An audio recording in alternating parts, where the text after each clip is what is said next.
حضرت ابو حریرہ رضی اللہ تعالی عنہ فرماتے ہیں کہ نبی کریم صلی اللہ علیہ وآلہ وسلم نے ارشاد فرمایا، اے لوگو، جمع ہو جاؤ، یعنی اب صلی اللہ علیہ وآلہ وسلم کا مطلب تھا اکٹھے ہو جاؤ۔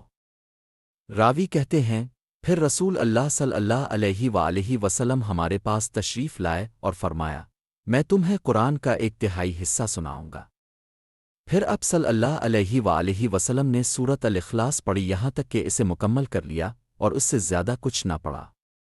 لوگوں میں سے بعض نے کہا، رسول اللہ صلی اللہ علیہ وآلہ وسلم نے فرمایا تھا کہ میں تمہیں تہائی قرآن سناؤں گا، مگر اب صلی اللہ علیہ وآلہ وسلم نے اس سے زیادہ نہیں پڑھا۔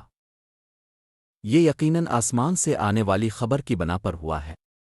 پھر رسول اللہ صلی اللہ علیہ وسلم ہمارے پاس تشریف لائے اور فرمایا، میں نے تم سے کہا تھا کہ میں تمہیں تہائی قرآن سناؤں گا۔ بے شک سورۃ الاخلاص قرآن کے ایک تہائی کے برابر ہے۔ اس حدیث پاک سے ظاہر ہوا کہ اگر ایک بار سورۃ اخلاص پڑھنے سے ایک تہائی قرآن مجید پڑھنے کا اجر ملتا ہے تو 3 بار پڑھنے سے پورے قرآن مجید کا اجر ملتا ہے۔